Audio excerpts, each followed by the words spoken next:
Ini kali parlaman gutun sik je bakka seeru dhabe bakka Jawar Mohammed dhageenyan boo gurbaan eessaan dhufee ol seene jechuudha rifatanii mee usaa dhaggeeffadha. እናመሰግናለን። በመቀጠል የተከበሩ ጀዋር መሐመድ ቶሌ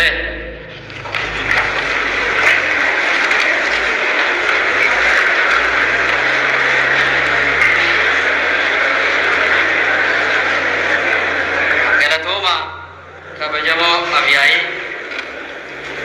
የልቀበረት ከበጀሞ ሙሜ ሚኒስቴራ ዶክተር አብይ አህመድ haa ta'u garuu Jawar Mohammed akka dhugaa ta'e illee ta'uu baatu maqummaan isaa kunuu paarlaamaa guutuu girgireessee haala kanaan laala obbo Taaggasoo Caafoo hanga ammaatti na barqooflaa jira barseeqaa jira bar manni barii guutuun bargurra baasee Jawar kana dhageenyan la ilaha illallah Muhammad rasulullah sababa mucaa kana maaliif akka sodaatan jiran warri paarlaamaa dhaabun warri mootummaa Itoophiyaa kun maaliif akka Jawar Mohammed kana sodaatan garuu mucaan bakka isin caalaa nama isin caalu isin hundinuu gartaa sodaa mucaa kana qabaachuu waca isin irraan tana waccan kana irraa adda baafannee jira nuti Jawar Mohammed akka isin hunda gartaa baadhoo isin baasu jechuudha. Hunda keessan maqaa Jawar Mohammed dhaga'uutu dila kan isin wachisiisee bar nama takkaan dhageen namni kun miseensa paarlaamaa Itoophiyaati maqaan isaa Jawar Mohammed jedhama kunoo isa kana. Yeroo jalqabaatiif egaa paarlaamaa keessatti maqaan isaa carraa argatee kan dubbate nama Harargee wayinatti fakkaata gaafii inni gaafatillee waa'ee dargaggoota biyya kanaa ilaalchisee hojii argachuu irratti hojiin dargaggoota uumamuu irratti maaltu hojjetamaa jira waan jiru mootummaa gaafataa jira bakka ta'e hin beekne haa ta'u garuu inni maqaan isaa Jawar Mohammed jedha. በመቀጠል አቶ ጀዋር መሐመድ inni jennaan paarlaamaan guutuun waca gurra keessaa fuudhe boo Jawar Mohammed eessaa siirul seeni Jawar Mohammed eessaa siirul nama maqaan isaa hagan takka vaaliyuu paarlaamaa guutuu iyyisiise kana qabdanii teessaniin jechuudha mootummaadha bar Jawar Mohammed jechuun maqaa matummaan isaatu mootummaadha waan mucaan kun jedhu dhaggeeffadhaa biyya tana nama miidhuu miti mucaan kun nama biyyiti guutuun isinuu itti amantanii isa moo eenyu ittanii oliiga ilaaltanii paarlaamaan guutuun akkasii waccanii bakka seentan dhabdani waan inni isiniin jechaa jiru maa dhaggeeffadhaa Jawar Mohammed kaleessa barreeffama gabaabaa tokko gallaqqise afaan faranjiitiin haala marii biyyoolessaatii fi haala gartee mariin waraana bilisummaa Oromootii fi mootummaa gidduutti itti gaggeeffamuu qabu irratti mootummaan ammallee irra deebiidhaan gama marii nagaatti akka deebi'uu qabu waamicha taasiseetiif jira.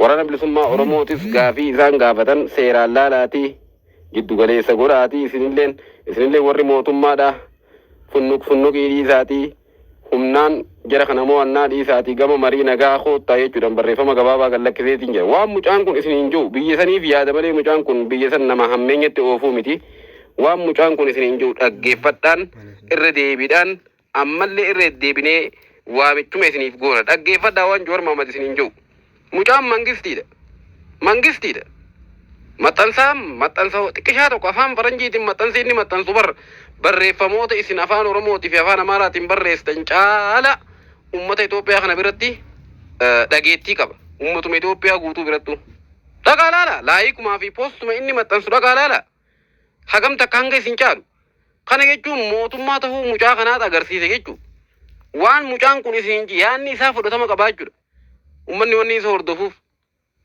kanaafuu waan mucaan kun isiniin jiru dhaggeeffadhaati biyya saniif nagaha buusaa dhaggeeffadhaa mucaan mangistiidha obboleeyyan isin caala bakka namni nama caalu umaatii miti hay ilmi abbaa ni caala isin caala Jawar Mohammed paarlaamaa guutuu isin iyyisiise maqaa isaa qofaan maqaan geessanii hojiirra oolchuun teessanii jechuu isinii galee ammaan tana ሚሊየን ብር ያላዩ buusuu caalaa maaltu nama gammachiisa gammachuu biyya teessanii yoo ka barbaaddan taate nagaa biyya teessanii yoo ka barbaaddan taate waraana bilisummaa Oromootii wajjin gatta'aa mari'adhaa ammallee irra deddeebinee isin gaafannaa jechaa jira Jawar waa inni jiru kana immoo dhaggeessanii hojiirra oolchuun teessanii jechuu isinii galee ammaan tana abbichuu beeytaati naman dhageessu beeyta hin tuffatin Jawar Mohammed hin tuffatin my friend si Itoophiyaan guutuun beeytu kana Itoophiyaan guutuun mangisti Itoophiyaati jettee beeyturra Jawar Mohammed aktivistummaa hojjechuudhaan biyya guutuutti dhageettii qabu hanga ammatti dhageettiin isaa takkaa gadi hin bu'in isaa isin caala. Kana fudhadhaa ofitti himaa. Yoo hinaaffaa fi jibbi biraa isin keessa jiraate Allahu a'lam hin beeku san. Waan san ofirraa dhiisaati waan mucaan kun isin jiru dhaggeeffadhaati gama marii nagaa qoottan dhaamsa keenya. Tanuu isin jenna maal jenna waan biraa. Gama biraatiin gaa kabajamtoota jaalatamtoota dhaggeeffattoota keenya ministeerri muummee Abiyyi Ahmad guyyaa kaleessaa paarlaamaa irratti dhimma maallaqa seeraan ala biyya seene yookaan namni biyyatti maallaqa ergattan waraqaa qabaachuudha qabdan baankii keessan keessa horiin miliyoona 5 akkamitti wanni kun maallaqa keenya nu nyaatu adeemtaa nuti mana arabaa keessa akka danfa keenya buufnetti distii arabaa jalatti gubannee haala ajaa'ibaatiin arabaaf ergamnee maallaqa kana fidannee maallaqa walitti qaqqabachaa jirra. Ati immoo maallaqa kana garteen dhoowwachuudha adeemtaa nu saamuudha adeemtaa waan joon ookarri guddaan banamee Abiyyi Ahmad hafuuratti qabee beeytaa jidduu tana. Dhimma kana ilaalchisuudhaan Abiyyi Ahmad guyyaa kaleessaa waan dubbate qaba. Waan kanarratti mee waa inni jee gaggabaabsinee gurre sin buufna. በቀደም የንብረት ማስመለስ አዋጅ መጥቶ ነበር። በትንሹ እሱ ብቻ ልመልከት። ጥቂት ግለሰቦች ኢትዮጵያ ውስጥ በርከት ያሉ ቢሊዮኖች ቁጥራቸውን አልጥራ በርከት ያሉ ቢሊዮኖች ዝም ብሎ አየር ላይ የሚንቀሳቀሱ ብሮች አገኘን። ብዙ ናቸው፣ ቢሊየንስ ናቸው። እነዚህ ብር ምንጫቸው የት ነው ስንከተል የገንዘቡ ባለቤት ነው ያገኘናቸው ሰዎች ብር ያላዩ ሰዎች ናቸው። በማያውቁ አርቲስቶች ምንም በማያውቁ አያቶች የሚንቀሳቀሱ ትላልቅ ገንዘቦች አሉ። ይህንን ገንዘብ ከየት አመጣህ ብሎ መጠየቅ የኢትዮጵያ መንግስት አይችልም፣ ህግ የለም። እኔ ለምሳሌ ሌባ ሆኜ ሰርቄ በአንድ ያጎቴ አርሶ አደር ስም ምነግድ ከሆነ በእኔ አካውንት ላይ ካልታየ በስተቀር ምንም መጠየቅ አትችሉም። ይሄ ትክክል አይደለም፣ መመርመር አለበት። ከፍተኛ ሀብት የሚያንቀሳቀስ ሰው ከየት እንዳመጣው ማስረጃ ማቅረብ አለበት ብለን ተወያይተን ህግ ስናወጣ ከውጭ $10 ለላኩ ሬሚታንስ 20 ብር ለላኩ ሰዎች እነሱን ለመቅጣት ተብሎ ነው አይደለም። dhimma kana nuti wanni itti raggaasifneef Abiyyi Ahmad waggaa dubbatu maallaqa seeraan alaa maallaqa gurguddaa biliyeenaan socho'uutu maallaqa biliyeenaan socho'u kan gartee maqaa gabaree takkaa qarshii miliyoona takkaa'u agartee hin beekne maqaa gabaroota biyya teenyaa kan takkaa qarshii miliyoona takkaa'u ijaanuu agartee hin beeknen socho'aa jira jee maallaqni kun. Maallaqa kana eessaa fidde jennee gaafachuudhaaf seerri biyya teenyaa nun hayyamu jee. Amma ammoo seera kana wanti raggaasifneef maallaqoota kanneen abbaa waan kana maqaa gabaree kanatti gartee fayyadamuudhaan maqaa fira isaaniitti fayyadamuudhaan maallaqoota gurguddaa hagana ga'u qilleensa keessa socho'u kana sochoosaa jiran kana barachuudhaaf waan kana raggaasifnee jechuudhaan gaafii deebii kannaa jira. Kanaafuu waan kana gaafachuun barachuu qabna. Maallaqni seeraan alaa ka maqaa gabaree waan akka hin beekneetiin socho'aa jiru kun ka gabareen nagaan isaa warruu isaa qotataa jiru duuba maqaa fira isaanii fayyadamanii haala kanaan fayyadamaa jiran kun eenyu jennee waan kana qorachuun seera kana itti baafannee seera kanaan maallaqa kana qabachuudhaaf waan kana raggaasifne waan jedhu tuttuqaa jira. Kabajamtoota jaalatamuu dhaggeeffattoota keenya warra afaan amaaraa beektan na caalaa dhaggeeffattanii yaada irratti kanatu hundeessanii mee ammas dhaggeeffataa turtiin waliin taa'isaa isin jenna. ሌቦች አሉ። እነዛን ሌቦች በህግ ለመጠየቅ ግን ድሮ የነበረው አካውንት ይታይ ነው። ጸረ ሙስሊም የሚመዘገበው እኮ አካውንት ነው። አሁን ቀረሱ ፋሽን። ያ ብር የሚንቀሳቀስበት ሰውዬ ራሱ ማወቁም እርግጠኛ አይደለም። እንፈትሽ ስንል የነበረውን አየር ላይ ኢሚኒቲ አንስታችኋል። በሺ የሚቆጠር ሰው ታስሯል። እነዛን ሌቦች በህግ ለመጠየቅ ግን ድሮ የነበረው አካውንት ይታይ ነው። ጸረ ሙስሊም የሚመዘገበው እኮ አካውንት ነው። አሁን ቀረሱ ፋሽን። ያ ብር የሚንቀሳቀስበት ሰውዬ ራሱ ማወቁም እርግጠኛ አይደለም። እንፈትሽ ስንል የነበረውን አየር ላይ የነበረውን ጫጫታ ይታችሁታል። ኮሚትድ ከሆናችሁ የሚወጡ ህጎች ጤነኞችን ለመንካት አይደለም፣ ሌቦችን ለማረም ነው። እርምጃ በሚመለከት እኮ እናንተ ኢሚኒቲ አንስታችኋል። በሺ የሚቆጠር ሰው ታስሯል። በርካታ ሀብት ተመልሷል እኮ ለኮሚቴውማ። ግን በቂ አይደለም። ከዚያ በላይ ስራ ያስፈልጋል። እነዚህ ሰዎች ብር ስላላቸው ዩቱበሩን ፌስቡክ ይከፍሉና ያንጫጩታል አየሩ። ገና ህጉ ሳይወጣ ቼን ስለሆነ ይንጫጫል። እኛ ደግሞ ሳናጣራ እሱ እናራግባለን። አንዳንድ በትክክል ያልተናበብንባቸው አዋጆች ጥፋት ሊያመጡ ይችላሉ።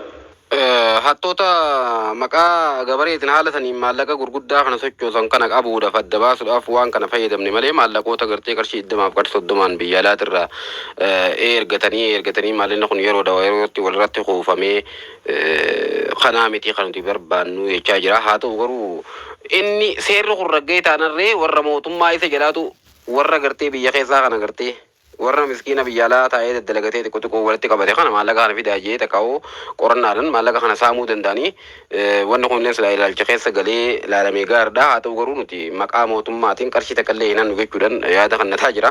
Waa takkaallee yaadinaa nuti maallinni maqaa mootummaa kanaatiin hannu hin jiru. Kanaafuu kana shakkii godhuu hin qabdanii isin hin baannu. Nuti warra hattoota gurguddaa qaama mootummaa kanaa ta'ee maqaa garaagaraa fayyadamuudhaan waan adda addaa balleessan fa'aa tokko fi waan adda addaatu jira. Kana sirreessuudhaa deemnaa hattoota qabaa jirra. Ammallee kana durallee qabaat turree jechaati jira gaafa kabajamtoota jaalatamtoota dhaggeeffattoota keenya dhimma kana irratti kanuma kan inni jiru. Gama biraatiin kabajamtoota jaalatamtoota dhaggeeffattoota keenya waa'ee koomishinii mirga namoomaa ilaalchisuudhaan የሰብአዊ መብት የሚባል አዋጅ ተቋም አሰራር መፈተሽ ያስፈልጋል። እኛ ደሞዝ የማንከፍል ሌሎች ኃይሎች የቀጠሩት ሌሎች ኃይሎች ሪፖርት የሚያደርግ ተቋም ኢትዮጵያ ውስጥ ከፈቀድን ምን ሊፈጠር እንደሚችል ለእናንተ መተው። እኔ ሰብአዊ መብት የሚባሉ ሀሳቦችና ተቋማት በየትም ቦታ ያሉ አሁን የማያቸው ልክ እንደ መርፌ ነው። መርፌ የራሱን ቀዳዳ መስፋት አይችልም። የራሳቸውን ዊክነስ ማየት አይችሉም። ይሄ ጥሩ አይደለም። ሀገር ያፈርሳል። ጥቅም የለውም። ተቋሞቻችንን ጸዳ ማድረግ አለብን። እነዚህ ተቋማት ከሁለት ተጽዕኖ ነፃ መውጣት አለባቸው። ከኢትዮጵያ መንግስት ተጽዕኖ ነፃ መሆን አለባቸው። እኛ እየገባን እንደፈለግን የምናደርጋቸው መሆን የለባቸውም። ከሌላም ሀገራትና ፍላጎቶች ነፃ መሆን አለባቸው። አሁን ያሉት ከኛ ነፃ ሆኑና እንደሱ አይሰራም። መስተካከል ያስፈልገዋል። ኮሚሽነሪ ሚርጋ ነሞማ ኢትዮጵያዳ ኤርጉሜኒ ዱቢ ከነ ዱበቴ ቦዳ ካፈሜ ማለፈ ከተ ያኒን ቤቁ haa ta'u garuu koomishinarri mirga namoomaa waan kijibaa nurratti oofe jechuu isaaniitiif haasan taate gaannaan gaafatin. Maaliif gurbaan sun waan bareeda dalagaa ture waan mootummallee takka irra qaqqabaa fi hin turre mootummatti waraqaa barreessuudhaan waan argee cubbuu dalagamaa jirtu sabaawi mafxisatiisan gartee sabaawi mafxisatiisan irratti hojjetaa turanii waan kana inni dubbatuudhaan egaa kan kaafame amma kana gabaabsanii asumatti haa dhaabnu. Garuu Abiyyi Ahmad dubbii achi keessatti dubbatee waa'ee sanii waan kun fattashamuudha qabaa mirga namoomaati jennee gartee waan hin taane dalaguu hin qabnu minaamin jeetti dubbatee guyyaa irraan kanaa koomishinarri sun kaafamee jira. Bakka inni hanga saga dubbannaan abbaan fedhin darbamaa jechuudha. Gama biraatiin walitti wacuun hin barbaachisu jee warri mootummaan kun mootummaa Oromooti jettanii nu cinqaa turtan hanga tana dura mootummaan kun mootummaa Oromooti warri nu jechaa turtan Abiyyi Ahmad afaanii baafateeti. Gareen tokko gamana dhaabbatee mootummaan ko xarafa kana dhaabbatee mootummaan kun mootummaa Oromooti yaa'e. Gareen tokko immoo mootummaan kun mootummaa Amaaraati, mootummaa Amaaraati, mootummaa akkanaati jechuudhaan wal nyaatanii jee. Mootummaan kun mootummaa Oromootii fi miti. Mootummaan kun mootummaa Amaaraatii fi miti. Mootummaan kun mootummaa Itoophiyaati. Bakka nuti mootummaa Itoophiyaati jechuudhaan nutti himee jira. ሰላሙን አብዝተን እንወዳለን። እዚህ ጫፍ ያለው አህዳዊ መንግስት ነው የአማራ መንግስት ነው ብሎ ሲከስ ይውላል። እዚህ ጫፍ ያለው የኦሮሞ መንግስት ነው ብሎ ሲከስ ይውላል። ይሄ የኦሮሞ መንግስት አይደለም፣ የአማራ መንግስት አይደለም። ይሄ የኢትዮጵያ መንግስት ነው። ሁሉ ኢትዮጵያዊ በእኩል የሚወድ በእኩል የሚያገለግል ነው። በአንድ ጽሁፎቻችን፣ በአንድ ስልጣናችን፣ በአንድ ንግግራችን፣ በአንድ ተግባራችን አድሎ አይገኝም። ሁላችንም በዛ መንፈስ እኩል እንሁን።